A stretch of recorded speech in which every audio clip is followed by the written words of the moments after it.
여자는 참 신비한 존재다. 겉으로는 한없이 따뜻하고 다정해 보이지만 어떤 순간엔 전혀 다른 얼굴을 드러내기도 한다. 나는 평생 수많은 사람을 만나고 수만 명의 직원을 거느리며 한 가지를 확실히 깨달았다. 사람의 본성은 평화로울 때가 아니라 위기나 피곤함 속에서 드러난다는 것이다. 말 한마디 표정 하나에 그 사람의 진심이 숨어 있었다. 나는 평생 현장에서 살았다. 새벽 공기를 들이마시며 맨발로 시멘트 바닥을 밟고 비 오는 날에도 공사장을 돌았다. 흙을 손으로 만지며 배운 것은 기술이 아니라 사람의 마음이었다. 세상은 건축처럼 보이지만 사실 인간관계라는 재료로 지어진다. 건물을 짓는데 설계도가 필요하듯 사람 사이의 신뢰에도 마음의 설계도가 필요하다. 사람을 믿는 건 쉽다. 그러나 끝까지 믿을 수 있는 사람을 찾는 건 평생의 숙제였다. 현대를 세우던 초창기 나는 하루에도 수십 명과 악수를 했다. 모두가 웃으며 손을 내밀었지만 그중 절반은 뒤돌아서 계약서를 찢었다. 그때 알았다. 사람을 보는 눈이 사업의 절반이라는 걸. 기계를 다루는 기술보다 어려운 게 사람의 마음이었다. 겉으로는 친절하고 배려하는 척하지만 속으로는 남을 깎아내리는 이들이 있다. 그런 사람은 언젠가 반드시 당신의 등을 친다. 그건 경험에서 온 확신이었다. 나는 늘 직원들에게 말했다. 공장에는 설계도가 있고 인생에는 사람의 마음이 설계도다. 마음이 탁하면 아무리 똑똑하고 유능해도 결국 관계가 무너진다. 돈보다 무서운 건 신뢰의 붕괴였다. 신뢰는 돌처럼 단단하지 않다. 매일의 말, 행동, 태도 속에서 조금씩 금이 가고 조용히 무너진다. 마치 콘크리트에 작은 균열이 생기듯 눈에 보이지 않아도 언젠가는 무너진다. 나는 평생 그 금을 막는 법을 배우며 살았다. 왜냐하면 사람을 믿지 않으면 일도 삶도 함께 할 수 없었기 때문이다. 그러나 반대로 아무나 믿으면 인생이 무너진다. 그 경계선을 구분하는 눈, 그게 바로 사람 보는 눈이다. 오늘 내가 하려는 이야기는 남녀의 이야기가 아니다. 가정이든 회사든 누구를 곁에 두느냐가 인생의 방향을 바꾼다. 나는 내 삶의 모든 현장에서 그걸 똑똑히 봤다. 어떤 이는 작은 거짓말 하나로 신뢰를 무너뜨리고 어떤 이는 짧은 한마디 감사로 관계를 지켜냈다. 세상은 기술이 아니라 태도로 돌아간다. 나는 사람을 평가할 때 외모나 학벌을 보지 않았다. 그가 피곤할 때 어떤 말을 하는가, 실수했을 때 어떤 태도를 보이는가, 그리고 남의 이야기를 어떻게 하는가를 봤다. 그 순간 그 사람의 진짜 얼굴이 드러났다. 겉모습이 아닌 위기의 말투가 사람의 인격을 보여준다. 오늘 내가 들려주려는 이야기는 단순히 타인을 판단하자는 것이 아니다. 우리가 스스로 닮아서는 안 될 사람의 모습을 되새기기 위한 것이다. 인생을 살아가며 사람을 구별하는 눈은 결국 자신을 지키는 눈이기도 하다. 끝까지 들으면 당신은 신뢰를 잃는 사람과 평생 함께할 사람을 구분할 수 있을 것이다. 이것은 돈보다 명예보다 값진 기술이다. 나는 평생 수천 명의 사람을 만나며 한 가지 확신을 얻었다. 겉으로 아무리 단정하고 교양 있어 보여도 가족을 험담하는 사람은 절대 믿지 말라.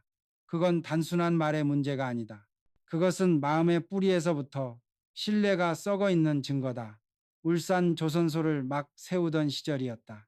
현장은 늘 분주했고 수많은 직원이 내 앞을 지나갔다. 어느 날 점심시간 식당을 지나가다가 우연히 한 여직원의 대화를 들었다. 우리 남편은 정말 한심해요. 하는 일마다 틀리고 성격도 별로예요. 그녀는 웃으며 말하고 있었지만 그 한 줄의 말이 내 마음에 남았다. 나는 그날 속으로 메모했다. 이 사람은 언젠가 회사를 떠나겠구나. 며칠 뒤 정말 일이 터졌다. 보고서 착오로 큰 문제가 생겼는데 그녀는 곧바로 말했다. 그건 제 잘못이 아니라 팀장님이 제대로 안 알려주셨어요. 나는 그 순간 확신했다. 가족을 험담하는 사람은 동료도 그렇게 험담한다. 가까운 사람을 비난하는 입은 언제든 당신의 이름도 비난할 입이 된다. 어머니는 어릴 적 나에게 이렇게 말씀하셨다. 주영아, 남편이나 자식 흉을 자주 보는 여자는 언젠가 내 흉도 본다. 그 말이 내 평생의 기준이 되었다. 사람의 품격은 자신과 가장 가까운 이를 대하는 태도에서 드러난다. 누구나 가족에게 실망할 때가 있다. 짜증이 나고 때로는 후회스러운 말이 튀어나올 수도 있다. 하지만 그 감정을 밖으로 흘리는 사람과 마음속에서 다스리는 사람은 완전히 다르다. 나는 그 차이를 현장에서 수도 없이 봤다. 한쪽은 관계를 세우고 한쪽은 관계를 무너뜨렸다. 어떤 이는 우리 남편이 부족하지만 늘 응원해줘요. 라고 말했고, 또 다른 이는 우리 아들이 서툴지만 포기하지 않아서 대단해요. 라고 말했다. 이런 사람은 어려움 속에서도 팀을 버리지 않는다. 감사로 말하는 사람은 끝까지 책임감이 있다. 반대로 가족을 탓하고 시댁을 욕하고 세상을 원망하는 사람은 늘 누군가를 탓한다. 그들의 말에는 희망보다 불만이 많고 스스로를 피해자로 만든다. 그런 사람 곁에서는 절대 신뢰가 자라지 않는다. 왜냐하면 신뢰는 불만의 토양에서는 자라지 않기 때문이다. 가족을 험담하는 사람은 결국 모든 관계를 깎아내린다. 그건 시간이 지나면 반드시 드러난다. 나는 젊은 직원들에게 늘 말했다. 사람을 알고 싶다면 그 사람의 가족 이야기를 들어라. 그 말투 표정 단어의 온도 속에 인격이 숨어 있다. 정말 훌륭한 사람은 가족을 말할 때 불만이 아니라 감사로 말한다. 그 감사가 쌓여 결국 신뢰가 된다. 그리고 그 신뢰가 인생을 지탱하는 가장 단단한 기둥이 된다. 어떤 직원은 내게 말했다. 사장님, 저는 가족이랑 사이가 별로 좋지 않아요. 그래도 열심히 일하잖아요. 나는 고개를 끄덕이며 이렇게 대답했다. 그래, 그럴 수 있지. 하지만 가족을 험담하는 건 자기 마음을 탁하게 만드는 일이다. 마른 마음의 거울이야. 가족을 향한 말의 방향이 결국 자신의 인생의 방향이 된다. 나는 지금도 생각한다. 가족을 향한 말이 그 사람의 품격이다. 가족을 깎아내리는 사람은 인생을 깎아내리는 사람이고 반대로 가족을 존중하는 사람은 세상 누구 앞에서도 품위를 지킨다. 그래서 나는 오늘도 직원들에게 묻는다. 오늘 하루 가족에게 고맙다고 말해봤나? 그 한마디가 인생의 관계를 바꾼다. 신뢰는 그렇게 작고 따뜻한 말에서 시작된다. 내 인생에서 수많은 성공과 실패를 겪었지만 사람에 대한 신뢰가 무너지는 순간은 언제나 비슷했다. 그것은 늘 가장 가까운 사람을 함부로 말하는 입에서 시작됐다. 작은 험담이 거짓으로 이어지고 거짓이 배신으로 바뀌며 결국 관계는 무너졌다. 나는 그 과정을 수도 없이 봤다. 신뢰의 붕괴는 한순간이지만 그 흔적은 오래간다. 그래서 지금도 누군가를 처음 만날 때 나는 화려한 말보다 그 사람의 가족에 대한 태도를 본다. 그가 가족을 향해 어떤 말을 하는지, 어떤 표정을 짓는지 보면 충분하다. 그 말 한 줄이면 그 사람의 인생이 어떤 방향으로 흘러가는지 짐작할 수 있다. 거짓말을 가볍게 하는 사람은 결국 신뢰의 무게를 모른다. 그들은 처음엔 그냥 상황이 그랬어요. 조금만 속이면 되잖아요. 라며 아무렇지 않게 말한다. 그러나 그 작은 거짓 하나가 결국 모든 것을 무너뜨린다. 인생에서 가장 무서운 적은 외부의 비난이 아니라 스스로의 거짓이다. 1970년대 중반 현대건설이 급성장하던 시절이었다. 나는 매일 새벽 공장을 돌며 직원들을 챙겼다. 그중 한 여직원이 있었다. 밝고 싹싹해서 모두가 좋아했다. 그러나 나는 언젠가부터 그녀의 말이 이상하게 들렸다. 회의 자료를 늦게 내놓고는 택배가 늦었어요. 현장 점검에 빠지고는 몸이 안 좋아서요. 라고 말했다. 표면적으로는 자연스러운 변명이었지만 묘하게 현실과 맞지 않았다. 며칠 뒤 나는 조용히 그녀를 불러 물었다. 그날 정말 몸이 아팠나? 잠시 머뭇거리던 그녀는 웃으며 말했다. 사장님, 솔직히 그날은 좀 놀고 싶었어요. 그 대답을 듣는 순간 나는 속으로 고개를 저었다. 거짓을 쉽게 말하는 사람은 결국 신뢰를 쉽게 버린다. 나는 젊었을 때부터 정직함을 가장 큰 자산으로 여겼다. 가난했던 시절 쌀 가게를 할 때 손님이 이거 덜 담은 거 아니에요? 라고 의심한 적이 있었다. 나는 곧장 쌀자루를 다시 열어 무게를 재보였다. 결과는 딱 맞았다. 하지만 그 정직함 하나로 단골이 생겼다. 그때 알았다. 신뢰는 말로 쌓는 게 아니라 행동으로 쌓는 것이다. 반대로 거짓이 습관이 된 사람은 현실을 피하려고 거짓을 쓴다. 오늘만 넘기자, 지금만 모면하자. 그렇게 스스로를 속이다 보면 어느 순간 거짓말이 자기 삶의 일부가 되어버린다. 진실보다 변명이 먼저 나오는 사람. 나는 그런 사람을 수도 없이 봤다. 현장은 콘크리트와 같다. 한번 거짓이 섞이면 언젠가 반드시 갈라진다. 작은 균열은 눈에 띄지 않지만 시간이 지나면 전체를 무너뜨린다. 거짓도 마찬가지다. 아무도 모를 거라 생각하지만 결국 드러난다. 신뢰는 한번 금이 가면 다시는 원래의 강도로 돌아오지 않는다. 나는 직원들에게 자주 말했다. 거짓은 눈앞을 가릴 뿐 인생을 바꾸지 못한다. 어떤 사람들은 이렇게 말한다. 이건 거짓이라기보다 상황이 그랬던 거예요. 그 말이 바로 위험하다. 자신의 거짓을 합리화하는 순간 이미 진실로부터 멀어져 있다.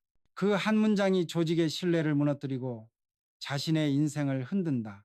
한때 우리가 해외 현장에 진출했을 때 현대가 신뢰를 얻은 이유는 단 하나였다. 한국의 현대는 약속을 지킨다. 은행도 정부도 고객도 우리를 믿었다. 그 믿음을 만든 건 화려한 언변이 아니라 핑계를 대지 않는 태도였다. 나는 지금도 잊지 못하는 장면이 있다. 한 번은 폭우가 쏟아지는 날이었다.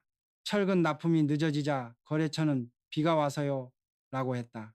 하지만 나는 비를 맞으며 직접 트럭을 몰고 공사장으로 향했다. 그날 깨달았다. 진심은 날씨보다 강하다. 약속을 지키는 사람은 어떤 상황에서도 변명을 만들지 않는다. 정직은 하루 만에 만들어지지 않는다. 작은 진실들이 쌓여 큰 신뢰가 된다. 거짓은 그 반대다. 작은 거짓 하나가 결국 모든 것을 잃게 만든다.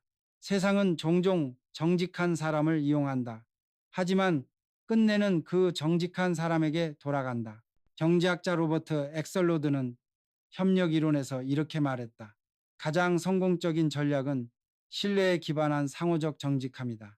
정직은 단기적으로 손해처럼 보여도 장기적으로는 가장 큰 자산이다. 나는 지금도 젊은 사람들에게 묻는다. 오늘 하루 불편하더라도 솔직하게 말해봤나? 그게 신뢰의 시작이다. 사람들은 거짓으로 편하게 살려 하지만 그 편안함은 오래가지 않는다. 진실은 때로 불편하지만 결국 편안함으로 돌아온다. 세상은 정직한 사람을 잠시 이용할 수는 있어도 결국 그 사람에게 돌아간다. 반대로 거짓을 품은 사람은 결국 거짓 속에서 무너진다. 진실을 품은 사람은 진실을 위해서 다시 선다. 그것이 인생의 공정한 법칙이다. 내가 평생 사업을 하며 깨달은 것이 있다. 돈은 참 묘한 것이다. 사람의 진심을 가장 정확히 드러내는 거울이자 신뢰를 시험하는 가장 냉정한 도구다. 돈 앞에서는 누구도 가면을 오래 쓰지 못한다. 말로는 아무리 착한 척을 해도 계산대 앞에서는 그 마음이 드러난다. 나는 평생 수많은 사람을 만나봤지만 가장 무서운 사람은 돈 앞에서 변하는 사람이었다. 1970년대 말 현대건설의 자금 사정을 직접 챙기던 시절이었다. 회계 담당 여직원 한 명이 있었다. 평소엔 꼼꼼하고 성실해서 신뢰하던 인물이었다. 그런데 어느 날 택시 영수증 몇 장이 눈에 들어왔다. 같은 거리를 여러 번 다녀왔다고 적혀 있었고 금액도 실제보다 높았다. 나는 아무 말 없이 일주일을 더 지켜봤다. 그런데 또 비슷한 영수증이 올라왔다. 그때 나는 조용히 그녀를 불렀다. 이 금액이 실제와 다른데 이유가 있나? 그녀는 잠시 머뭇거리다 말했다. 작은 금액이라 괜찮을 줄 알았습니다. 나는 그 순간 단호하게 말했다. 작은 금액이라고 마음이 편하다면 큰 돈이 오갈 때는 양심도 판다. 그날 이후 나는 확신했다. 돈에 지저분한 사람은 결국 마음까지 지저분해진다. 돈은 단순한 숫자가 아니라 그 사람의 양심의 크기를 비추는 거울이다. 어릴 적 어머니께 자주 들은 말이 있다. 주영아, 돈이 부족해도 마음만은 깨끗해야 한다. 그 말이 내 인생의 원칙이 되었다. 그래서 나는 회사에서도 현장에서도 돈 문제만큼은 타협하지 않았다. 작은 돈 앞에서의 정직이 큰 신뢰를 만든다는 걸 알았기 때문이다. 식사 자리에서도 마찬가지였다. 누가 계산할 때 슬쩍 빠지는 사람, 더치페이에서 몇백 원이라도 덜 내려는 사람, 거스름돈이 더 나오면 모른 척하는 사람. 나는 그런 사람을 절대 믿지 않았다. 그건 단순히 돈의 문제가 아니었다. 그 사람의 습관이 신뢰를 무너뜨리는 씨앗이었기 때문이다. 돈을 대하는 태도는 인생을 대하는 태도다. 한 번은 해외 현장에서 일어난 일이다. 현지 직원 한 명이 장비 구입 영수증을 조작했다. 처음에는 실수였습니다. 라며 웃어 넘겼지만 두 번째엔 수천만 원의 손실로 이어졌다. 작은 부정이 결국 회사를 무너뜨린 것이다. 그때 나는 직원들을 모아놓고 말했다. 돈은 정직한 사람에게는 복이 되고 거짓된 사람에게는 독이 된다. 사람은 누구나 돈을 좋아한다. 그것은 본능이다. 하지만 문제는 돈을 어떻게 다루느냐에 있다. 정직한 사람은 돈을 도구로 쓰지만 지저분한 사람은 돈에 끌려다닌다. 나는 늘 강조했다. 돈을 정확히 다루는 건 능력이 아니라 인격이다. 단 한 푼이라도 속이면 그건 단순한 실수가 아니라 신뢰의 무덤을 파는 일이다. 진짜로 돈에 깨끗한 사람은 다르다. 자신이 쏜 밥을 자랑하지 않고 받은 도움에는 반드시 표시를 남긴다. 그런 사람은 인간관계도 깔끔하다. 반대로 돈에 욕심이 있는 사람은 항상 누군가를 이용하려 한다. 결국 그런 사람은 모든 관계에서 손해를 본다. 나는 지금도 젊은이들에게 묻는다. 돈을 다룰 때 딱 1원이라도 양심을 속인 적이 있나? 그 순간 마음 한 구석이 찜찜했다면 그 감정을 잊지 말라고 말한다. 그 찜찜함이 바로 양심의 경고음이다. 돈 앞에서 깨끗하지 못한 사람은 결국 신뢰를 잃는다. 돈은 단지 통화가 아니라 마음의 온도를 재는 도구다. 당장은 아무 일 없는 것 같아도 그 한 번의 부정이 언젠가 모든 걸 무너뜨린다. 나는 이런 생각을 자주 한다. 왜 사람들은 돈이 인생을 망친다고 말할까? 사실 돈이 나쁜 게 아니다. 돈을 대하는 태도가 사람을 드러낼 뿐이다. 현대 사회에서도 부정부패 사건이 터질 때마다 사람들은 분노하지만 그 이면엔 늘 한 번쯤 괜찮겠지라는 마음이 있다. 하지만 그 작은 한 번이 결국 인생을 바꾼다. 세계 경제 전문가들은 말한다. 돈의 흐름은 곧 신뢰의 흐름이라고. 시장도 사람도 결국 믿을 수 있는 상대와 거래한다. 신뢰가 무너지면 돈도 관계도 멀어진다. 이것은 단순한 도덕이 아니라 경제의 법칙이자 인생의 진리다. 그래서 나는 단호히 말한다. 돈을 깨끗하게 다루는 사람이 결국 인생을 맑게 만든다. 나는 현장에서, 회의실에서, 그리고 가정에서도 그 사실을 확인하며 살았다. 진심으로 깨끗한 사람은 빛이 난다. 그들의 손에는 기름때가 없고 마음에는 후회가 없다. 돈 앞에서 정직한 사람은 삶 전체가 정직하다. 끝내 신뢰를 잃은 사람들은 하나같이 작은 일이라 괜찮을 줄 알았다고 말했다. 하지만 나는 알고 있다. 인생의 균열은 언제나 작은 틈에서 시작된다. 그 틈을 메우는 건 재능이 아니라 양심이다. 나는 그래서 지금도 젊은 세대에게 이렇게 말한다. 돈 앞에서 흔들리지 않는 사람이 결국 관계에서도 흔들리지 않는다. 돈은 내 진심을 시험하는 마지막 문이다. 그 문을 통과한 사람만이 진짜 신뢰를 얻고 진짜 성공을 거머쥔다. 그리고 그 성공은 세월이 흘러도 무너지지 않는다. 나는 평생 사업을 하며 깨달았다. 입이 가벼운 사람은 신뢰를 가장 먼저 잃는다. 말은 바람 같아서 흘려보내기 쉽지만 그 한 줄의 바람이 어떤 파문을 일으킬지는 아무도 모른다. 비밀이란 단순한 정보가 아니다. 그것은 누군가가 나를 믿고 맡긴 마음의 짐이다. 그런데 어떤 사람들은 그 짐의 무게를 모른다. 남이 준 신뢰를 가벼운 잡담으로 만들어버린다. 1970년대 후반 현대건설이 해외 수주를 준비하던 중요한 시기였다. 나는 소수의 간부들에게만 입찰 가격 전략을 공유했다. 그건 회사의 운명을 좌우할 만큼 민감한 정보였다. 그런데 일주일 뒤 경쟁사에서 이상하게도 우리의 제시 가격과 거의 같은 수치를 들고 나왔다. 나는 그 순간 직감했다. 누군가 입을 열었구나. 조용히 내부 조사를 시작했다. 결국 한 여직원이 동료와의 대화 속에서 그 비밀을 흘린 사실이 밝혀졌다. 그녀는 나중에 이렇게 말했다. 그냥 잡담이었어요. 누가 다른 사람에게 말할 줄 몰랐어요. 나는 단호히 대답했다. 그 한마디 잡담이 수백 명의 노력을 무너뜨렸어. 그날 이후 나는 절대 농담으로 비밀을 말하는 사람을 신뢰하지 않았다. 입이 가벼운 사람은 악의가 없어도 결국 가장 큰 피해를 만든다. 그들은 자신이 무슨 일을 하는지도 모른 채 분위기에 휩쓸려 그거 알아요, 나만 아는 건데 하며 이야기를 풀어놓는다. 그렇게 신뢰는 조용히 무너진다. 나는 이후로 중요한 이야기는 반드시 입이 무거운 사람에게만 했다. 비밀을 맡길 수 있는 사람은 많지 않다. 말보다 마음이 앞서는 사람, 이익보다 의리를 중시하는 사람, 그런 사람만이 진심을 나눌 자격이 있다. 입이 가벼운 사람들의 공통점이 있다. 그들은 늘 어딘가 들떠 있고 자기가 아는 정보를 특권처럼 휘두르며 사람들의 관심을 얻으려 한다. 남의 비밀을 말하면서 자신이 중심에 있다고 착각한다. 그러나 결국 사람들은 그런 일을 피한다. 저 사람한테 말하면 다세. 그 한마디로 관계는 끝이다. 나는 직원들에게 자주 말했다. 비밀을 말하지 않는 것도 능력이다. 말을 아낄 줄 모르면 기회를 잃는다. 어떤 사람은 이렇게 말했다. 저는 그냥 솔직해서 그래요. 하지만 솔직함과 무책임한 말은 다르다. 솔직한 사람은 사실을 말하지만 무책임한 사람은 감정을 내뱉는다. 입이 가벼운 사람은 결국 자신도 모르게 사람들의 신뢰에서 멀어진다.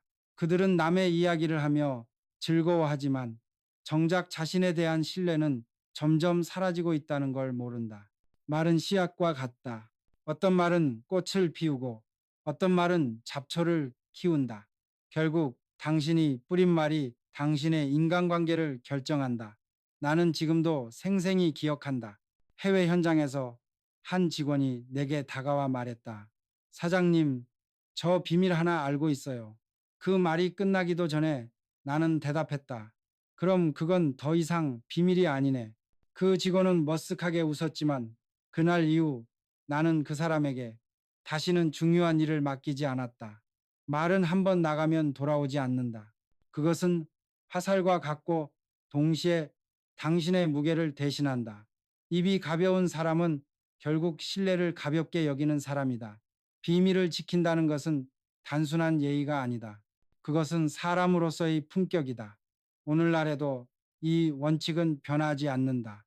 SNS가 일상이 된 시대 사적인 말 한마디가 전 세계로 퍼지는데 10초도 걸리지 않는다. 직장에서 모임에서 심지어 가족 단톡방에서도 말 한마디가 오해를 만들고 신뢰를 깨뜨린다.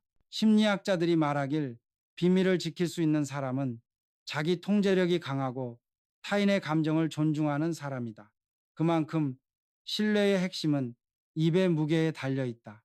나는 직원들에게 이렇게 말하곤 했다. 입이 무겁다는 건 마음이 단단하다는 뜻이다. 마음이 단단한 사람만이 진짜 신뢰를 받을 수 있다. 현대건설을 일구는 동안 나는 수많은 중요한 결정을 내렸지만 그 어떤 기술이나 설비보다도 입이 무거운 직원 한 명이 회사를 지탱하는 기둥이 되었다. 비밀을 끝까지 지킨 사람, 그 사람은 말보다 신뢰로 일하는 사람이었다. 그런 사람은 늘 조용하다. 자신이 한 말을 자랑하지 않고 남이 한 말에 함부로 끼어들지 않는다. 그들의 침묵은 무심한 것이 아니라 책임감에서 비롯된 것이다. 입이 무거운 사람은 자신이 하는 말이 누군가의 삶을 바꿀 수 있다는 걸 알고 있다. 그래서 나는 지금도 이렇게 말한다.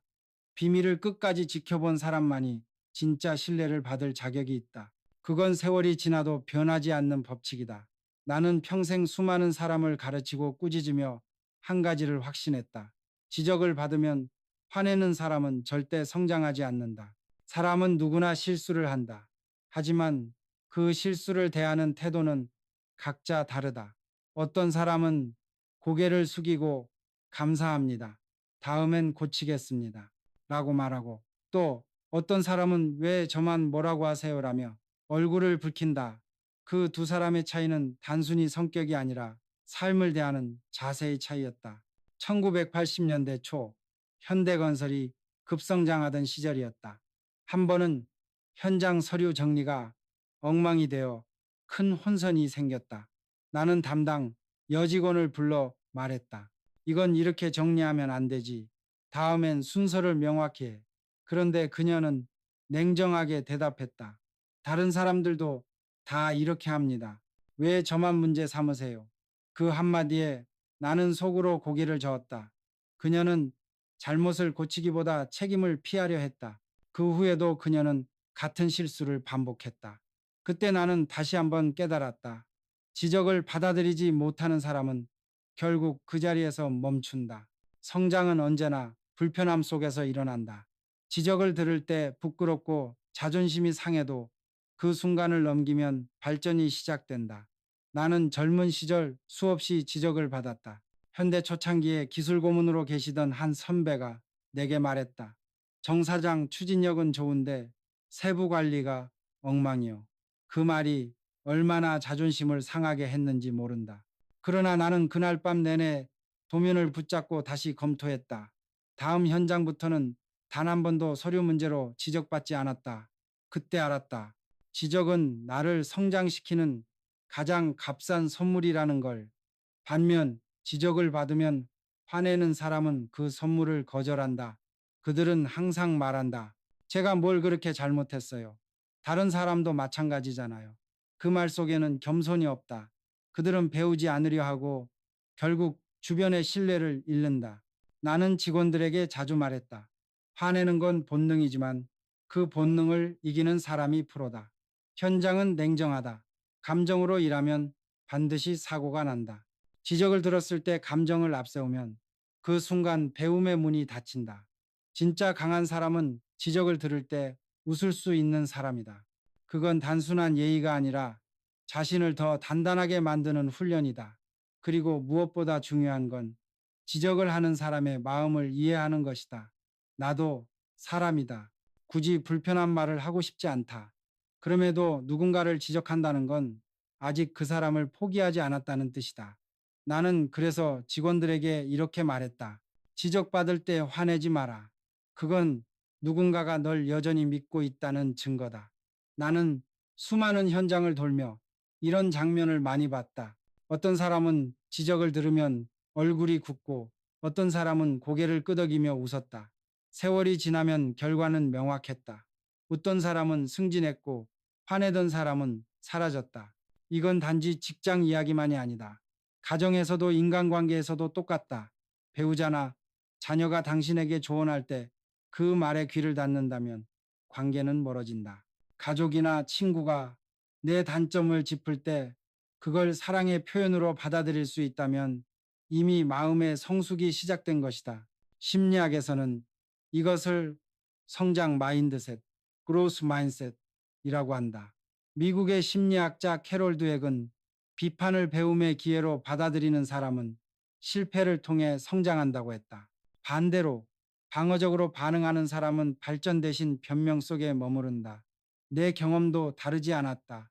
회의 중에 누군가 내 의견에 반대할 때 나는 처음엔 불편했다.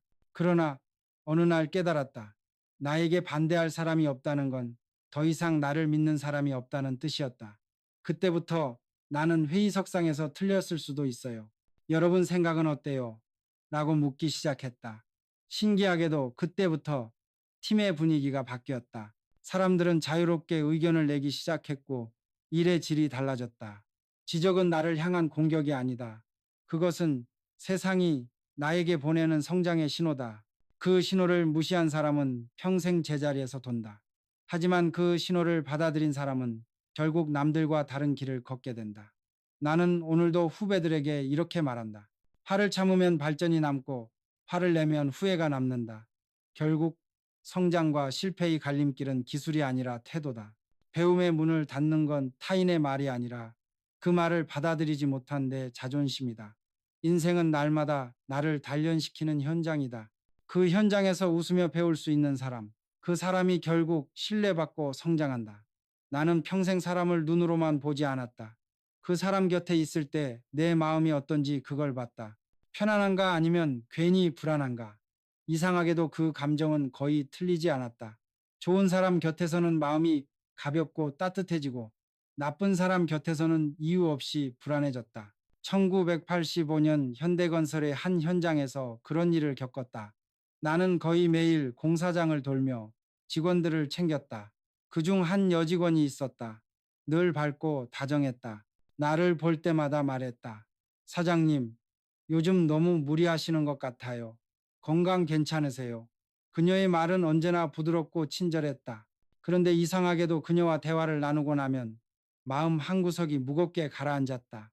며칠 뒤 이유를 알게 됐다. 그녀가 내 뒤에서 이렇게 말하고 다녔다는 것이다. 사장님, 요즘 얼굴이 안 좋아요. 혹시 무슨 일 있으신 거 아닐까요? 처음엔 단순한 걱정처럼 들리지만 그 말은 곧 정주영이 위태롭다는 소문으로 번졌다. 협력업체와 직원들 사이에 불안이 퍼졌다. 그때 나는 뼈저리게 느꼈다. 불안을 퍼뜨리는 사람은 아무리 겉으로 친절해도 결국 독이 된다. 그들은 일부러 그런 게 아닐 수도 있다. 하지만 마음속 불안과 의심을 자신도 모르게 주변으로 옮긴다. 말투와 표정은 따뜻하지만 그 안에는 불안이 섞여 있다. 그런 말은 주변의 마음을 서서히 흔들고 조직의 신뢰를 무너뜨린다. 그들의 말에는 공통점이 있다. 첫째, 늘 걱정하는 척한다. 괜찮으세요? 그 일은 너무 위험하지 않아요. 그 말끝마다 걱정이 붙는다. 하지만 그건 진짜 걱정이 아니라 상대의 마음에 불안을 심는 말이다. 둘째, 긍정적인 이야기보다 부정적인 이야기를 더 좋아한다. 누군가 잘 되면 그래도 그 뒤에 힘들었다더라. 누군가 승진하면 그 자리 오래 못 버틸걸요. 그 말은 작은 칼처럼 사람의 마음을 찌른다. 셋째, 진짜로 도와주지 않는다. 불안을 만들기만 하고 해결책은 제시하지 않는다. 진심으로 걱정하는 사람은 괜찮아요. 내가 도와줄게요. 라고 말한다. 하지만 불안을 주는 사람은 언제나 어쩌죠. 로 끝낸다. 그 말에는 책임이 없다. 현장은 본래 힘들고 위험한 곳이다. 그런데 옆에서 불안을 만드는 사람이 있으면 사고는 반드시 일어난다. 불안은 눈에 보이지 않지만 사람의 집중력과 의욕을 서서히 무너뜨린다. 나는 그때 결심했다. 진짜 좋은 사람은 너를 불안하게 하지 않는다. 그 옆에 있으면 마음이 편해야 한다. 그 편안함이 곧 신뢰다. 어머니는 생전에 이렇게 말씀하셨다. 말로 걱정하는 사람보다 손으로 도와주는 사람이 진짜야. 그 한마디가 내 평생의 기준이 되었다. 나는 수많은 회의와 협상 자리에서 이 원칙으로 사람을 구별했다. 겉으로 웃으며 걱정하는 사람보다 조용히 자료를 챙기고 문제를 해결하는 사람을 믿었다. 불안은 전염된다. 한 사람이 퍼뜨린 의심이 10명의 마음을 흔들고 결국 100명의 관계를 깨뜨린다. 조직은 신뢰 위에 서지만 불안은 그 기초를 무너뜨린다. 그래서 나는 지금도 직원들에게 말한다. 너의 말 한마디가 현장의 온도를 바꾼다. 함께 있으면 마음이 편한 사람, 그 사람이 주변의 공기를 따뜻하게 만든다. 반대로 불안을 퍼뜨리는 사람 곁에 오래 있으면 당신의 마음도 결국 병든다. 사람의 말에는 온도가 있다. 그 온기가 따뜻한가 차가운가 그것을 느껴보면 된다. 심리학에서도 이런 말을 한다. 우리는 말의 내용보다 말이 주는 정서적 온도에 반응한다. 즉 누군가의 한마디가 당신을 불안하게 만든다면 그건 당신의 직관이 보내는 경고다. 나이가 들수록 사람을 보는 눈은 기보다 마음의 온도계로 바뀐다. 좋은 사람은 당신을 불안하게 하지 않는다. 그 옆에 있으면 숨이 고르고 마음이 가벼워진다. 그게 바로 신뢰의 증거다. 나는 그날 이후로 사람을 평가할 때 그가 나에게 어떤 감정을 주는지를 먼저 살폈다. 불안의심 조급함을 주는 사람은 아무리 유능해도 오래 두지 않았다. 반면 조용히 곁을 지켜주고 문제보다 해법을 말하는 사람은 끝까지 함께했다. 오늘날의 사회에서도 이 법칙은 여전히 유효하다. 뉴스와 정보가 넘치는 시대, 불안은 클릭 한 번으로 번진다. 하지만 신뢰는 느리게 자라며 오직 따뜻한 마음속에서만 자란다. 그래서 나는 말한다. 당신 곁에 있는 사람이 마음을 편하게 만든다면 그 사람을 놓치지 마라. 그게 당신 인생이 복이다. 사람을 오래 보다 보면 한 가지 진실이 보인다. 감사할 줄 모르는 사람은 결국 불행해진다. 나는 수십 년 동안 수많은 직원을 보면서 이 말만큼 정확한 기준은 없다고 생각했다. 감사는 단순한 예의가 아니다. 그것은 마음의 방향이다. 1980년대 후반 현대건설이 해외 사업을 확장하던 시절이었다. 나는 매일 바쁘게 뛰어다녔다. 그때 한 여직원이 있었다. 매일 출근길에 내게 인사를 하며 이렇게 말했다. 사장님, 오늘도 고생 많으십니다. 어제 덕분에 일이 잘 끝났어요. 그녀의 인사는 짧았지만 따뜻했다. 하루의 피로가 그 한마디로 녹았다. 나는 그때 알았다. 감사하는 사람은 분위기를 바꾸는 사람이다. 그런데 그와 반대되는 사람도 있었다. 이 일은 왜 이렇게 어렵죠? 회사는 왜 맨날 저만 시키나요? 그런 말이 습관이 된 사람은 이상하게도 늘 더 힘든 일을 맡게 됐다. 이유는 간단했다. 사람들은 불평이 많은 사람 곁에서 일하고 싶어 하지 않기 때문이다. 결국 그들은 점점 고립되고 스스로 불행해졌다. 나는 직원들에게 자주 말했다. 감사하는 사람은 기회를 부르고 불평하는 사람은 기회를 내쫓는다. 사람의 말투에는 그 사람의 운명이 숨어 있다. 왜 나만? 이라고 말하는 사람은 늘 피해자가 되고 그래도 감사하다. 라고 말하는 사람은 결국 주인공이 된다. 나는 어릴 적부터 가난했다. 신문팔이를 하며 밥 한 끼 해결하기 힘들 때도 있었다. 그런데도 어머니는 늘 웃으셨다. 그래도 오늘은 비 안 와서 다행이다. 그래도 네가 건강해서 고맙다. 그 한마디 감사가 나를 살게 했다. 그때 깨달았다. 감사는 가진 것보다 마음의 습관이다. 사업을 하면서 가장 위험한 순간은 위기가 아니라 감사가 사라질 때였다. 감사가 사라진 조직은 냉소가 자리 잡는다. 냉소는 불신을 낳고 불신은 결국 회사를 무너뜨린다. 나는 실제로 그런 장면을 많이 봤다. 한 번은 대규모 프로젝트가 마무리될 때였다. 모두가 고생했지만 한 직원이 내게 와서 말했다. 솔직히 이렇게 열심히 해도 뭐가 남겠어요. 그 말 한마디가 현장의 분위기를 싸늘하게 만들었다. 반면 다른 직원은 땀에 젖은 얼굴로 웃으며 말했다. 그래도 이번에 큰 사고 없이 끝나서 다행이에요. 그 말에 주변의 공기가 달라졌다. 그 짧은 말이 사람들의 마음을 묶었다. 나는 그날 회의에서 이렇게 말했다. 불평은 문제를 키우고 감사는 마음을 키운다. 감사하는 태도는 단순히 착한 성격이 아니다. 그것은 냉정한 현실 속에서도 긍정의 시각을 선택하는 힘이다. 실제로 연구에서도 감사하는 습관이 스트레스를 줄이고 인간관계를 개선한다는 결과가 나왔다. 하버드대의 긍정심리학 연구팀은 감사를 표현하는 사람은 그렇지 않은 사람보다 25%더 행복하고 30%더 오래 관계를 유지한다고 밝혔다. 나는 그래서 지금도 이렇게 말한다. 감사는 마음의 근육이다. 자주 써야 단단해진다. 현대건설을 세우는 동안 나는 감사하는 사람들을 많이 봤다. 그들은 언제나 팀의 중심이었다. 일은 힘들어도 사람들은 그 옆에 있고 싶어 했다.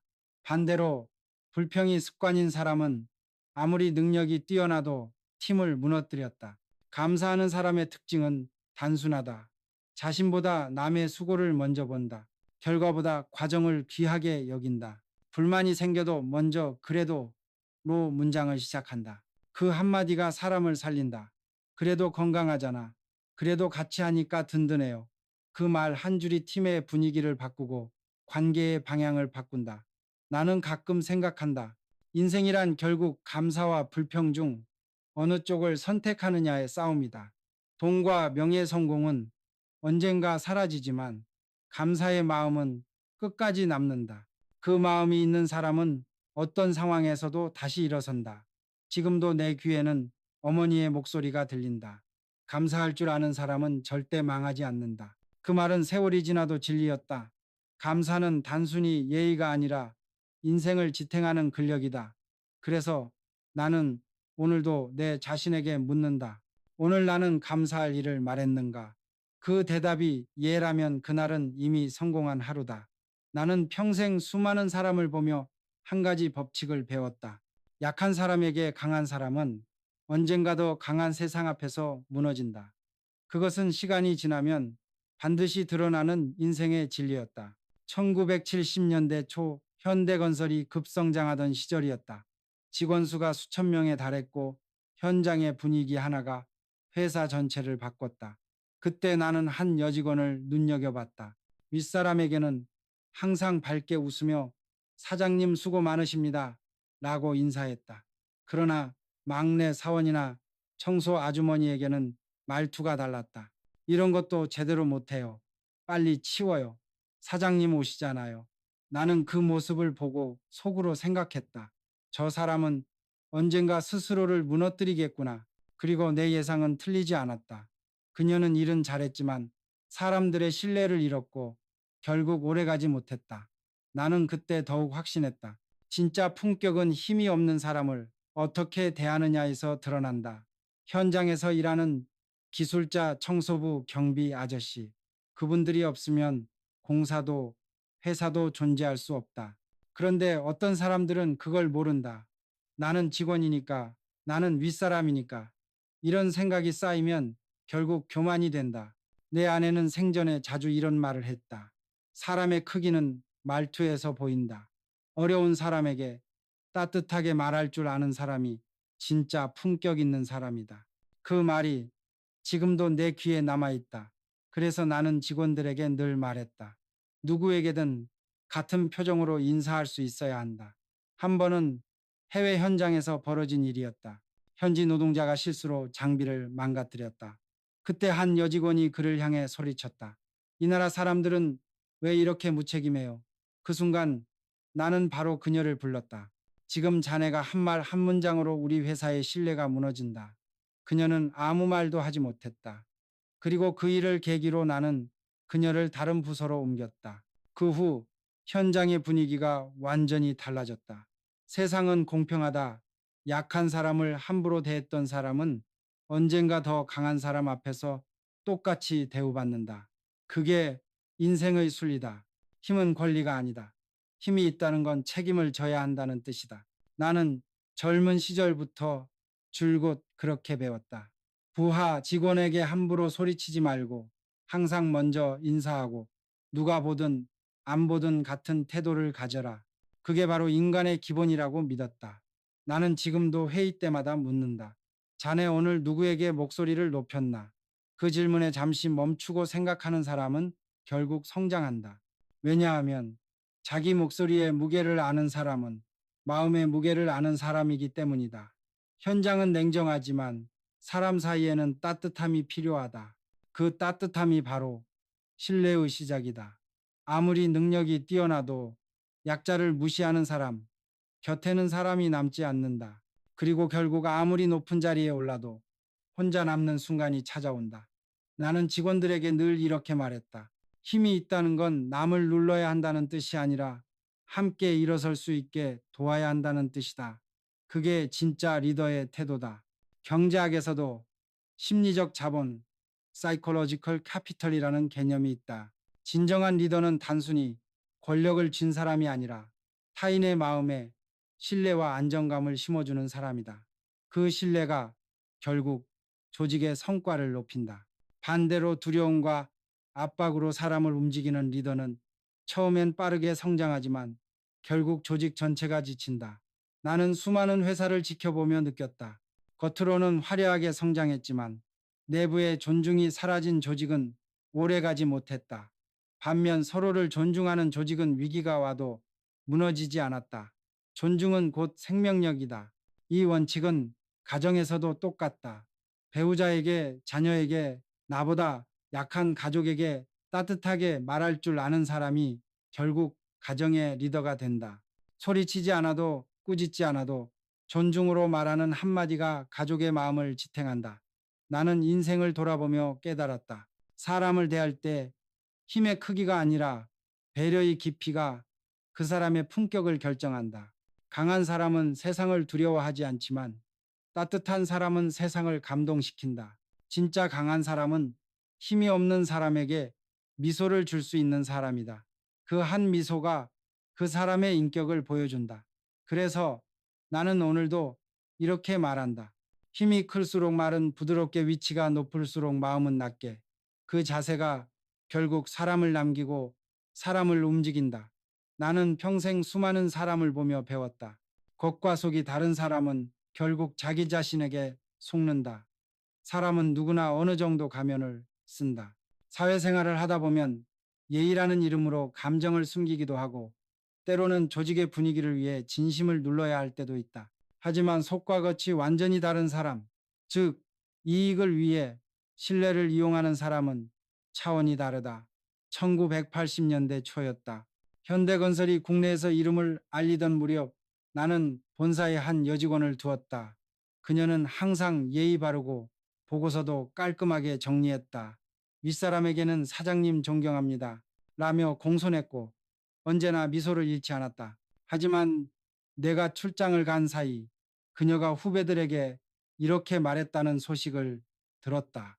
정 사장님은 옛날식이에요. 요즘 세상엔 저런 리더십 안 통하죠. 그 말을 들었을 때 나는 웃었다. 왜냐하면 그런 사람의 본심은 시간이 지나면 반드시 드러나기 때문이다. 몇 달 뒤 그녀는 프로젝트에서 서류를 조작하다 들켰다. 상사에게는 신뢰를 말하던 사람이 뒤에서는 편법을 일삼고 있었다. 그날 이후 나는 확신했다. 사람은 연기로는 오래 버티지 못한다. 가면은 무겁고 진심은 가볍다. 무거운 걸 오래 쓰고 다니면 결국 얼굴에 흔적이 남는다. 나는 그래서 늘 말했다. 말보다 행동이 먼저인 사람을 믿어라. 정말 신뢰할 수 있는 사람은 보이지 않을 때도 같은 모습으로 일하는 사람이다. 한 번은 울산 조선소 공사 현장에서 폭우가 내리던 날이었다. 나는 직원들이 모두 퇴근했을 거라 생각했는데 한 여직원이 여전히 자리에 앉아 있었다. 아직 보고서가 덜 끝나서요. 그녀는 묵묵히 일하고 있었다. 아무도 없을 때, 누구도 보지 않을 때 그녀는 진심으로 일하고 있었다. 그런 사람이 바로 신뢰를 만드는 사람이다. 반대로 속과 겉이 다른 사람은 누가 보느냐에 따라 표정과 말이 달라진다. 상사 앞에서는 미소 짓고 동료 앞에서는 험담을 하고 칭찬할 때조차 계산이 섞여 있다. 그들의 친절은 사람을 위한 것이 아니라 자신의 이익을 위한 투자다. 나는 그런 사람을 수도 없이 봤다. 그들은 언젠가 반드시 실수를 했다. 왜냐하면 진심이 아니기 때문이다. 진심은 꾸미지 않아도 흐르고 거짓은 감춰도 새어나온다. 그 차이는 언젠가 눈에 보인다. 나는 직원들에게 자주 말했다. 진짜 신뢰는 뒤에서도 같은 얼굴을 가진 사람에게 생긴다. 이건 비단 회사에서만 통하는 이야기가 아니다. 가정에서도 마찬가지다. 배우자에게, 자식에게, 친구에게 다른 얼굴을 보이는 사람은 결국 가족의 신뢰도 잃는다. 가면을 쓴 친절은 오래가지 않는다. 나는 한 번은 이런 말을 들었다. 사장님은 참 운이 좋으셨죠. 그 말에 나는 조용히 웃으며 말했다. 운이 아니라 꾸준히 진심을 보여준 덕분이야. 세상은 처음에는 화려한 말을 기억하지만 결국 행동의 일관성으로 사람을 평가한다. 말로는 누구나 멋질 수 있다. 하지만 아무도 보지 않는 곳에서도 같은 마음으로 행동하는 사람, 그게 진짜다. 나는 그런 사람들을 평생 곁에 두었다. 그들은 말이 많지 않았다. 대신 약속을 어기지 않았고 작은 일에도 진심을 담았다. 그래서 위기가 닥쳐도 그들과 함께라면 두렵지 않았다. 반대로 말로만 충성하고 행동은 다른 사람은 오래 두지 않았다. 그들은 어느 순간 반드시 배신했다. 왜냐하면 그들의 충성은 신념이 아니라 계산이었기 때문이다. 나는 젊은 직원들에게 자주 말했다. 가면은 오래 쓸수록 무거워진다. 결국 그 무게에 짓눌려 스스로 쓰러진다. 그 말은 단순한 비유가 아니다. 실제로 그런 사람들은 정신적으로 지쳐간다. 타인의 시선을 의식하며 진심을 숨기고 자신이 만든 이미지 속에서 갇힌다.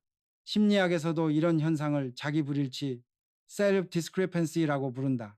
겉모습과 내면이 다를수록 스트레스가 커지고 결국 자존감이 무너진다. 겉과 속이 다른 사람은 타인에게 거짓말을 하는 것이 아니라 자기 자신을 속이는 사람이다. 나는 인생을 살며 한 가지를 확신했다. 진심은 꾸미지 않아도 결국 빛난다. 진심은 목소리에도, 눈빛에도, 행동에도 자연스럽게 드러난다. 아무리 조용해도 그 진심은 사람의 마음을 움직인다. 그래서 나는 오늘도 후배들에게 묻는다. 오늘 당신은 누구 앞에서만 웃고 있지 않나? 그 웃음이 진심이라면 당신은 이미 신뢰받을 준비가 된 사람이다. 인생은 길지만 결국 마지막에 남는 건 말이 아니라 진심의 흔적이다. 입이 가벼운 사람, 지적을 받으면 화내는 사람, 함께 있으면 불안을 퍼뜨리는 사람, 약한 사람에게 강한 사람, 겉과 속이 다른 사람. 이건 단순히 피해야 할 사람의 목록이 아니다. 우리가 닮아서는 안 될 모습의 거울이다. 반대로 그 반대의 모습을 가진 사람이 끝까지 신뢰받는 사람이다. 가족을 존중하고 진실을 말하고 돈을 깨끗이 다루고 비밀을 지키고 지적을 감사히 받고 곁을 편하게 하고 약한 사람에게 따뜻하고 앞뒤가 같은 사람. 그런 사람이 결국 인생의 모든 순간에서 이긴다. 나는 직원들에게 자주 말했다. 사람의 인생은 능력보다 신뢰의 무게로 평가받는다. 능력은 한때 빛나지만 신뢰는 향기처럼 오래간다. 그 향기가 남는 사람, 그 사람이 진짜 성공한 사람이다. 경제학자 애덤 스미스도 이런 말을 남겼다. 상거래에서 신뢰가 사라지면 시장은 붕괴된다. 그 말은 기업뿐 아니라 인생에도 그대로 적용된다. 인간관계가 무너질 때도 이유는 같다. 신뢰가 사라졌기 때문이다. 우리가 사는 세상은 빠르게 변하고 기술은 매일 새로워진다. 하지만 신뢰의 원리는 변하지 않는다. 오히려 지금처럼 불안과 거짓이 넘치는 시대일수록 진심으로 약속을 지키는 사람의 가치가 더 커진다. 나는 가난한 농가의 아들로 태어나 수백만 명의 일터를 세웠다. 하지만 마지막까지 내 곁에 남은 건 돈도 명예도 아니었다. 끝까지 내 곁에 남은 건 나를 믿어준 사람들, 그리고 내가 믿은 사람들 뿐이었다. 신뢰는 말로 쌓는 게 아니다. 작은 행동 하나, 작은 약속 하나를 지킬 때 생긴다. 그게 인생을 지탱하는 가장 단단한 기둥이다. 나는 지금도 매일 스스로에게 묻는다. 오늘 나는 누군가의 믿음을 지켰는가? 그 한 번의 선택이 당신의 인생을 바꾸는 씨앗이 될 것이다. 좋은 사람을 알아보는 눈을 가진 사람은 결국 자신도 좋은 사람이 된다. 그것이 내가 평생 살아오며 얻은 가장 확실한 진리다. 그리고 마지막으로 나는 이렇게 말하고 싶다. 신뢰는 기술이 아니라 인품에서 자란다. 그리고 인품은 하루의 작은 선택에서 만들어진다. 오늘 하루 당신이 한 약속을 지켰다면 그것이 바로 인생의 성공이다.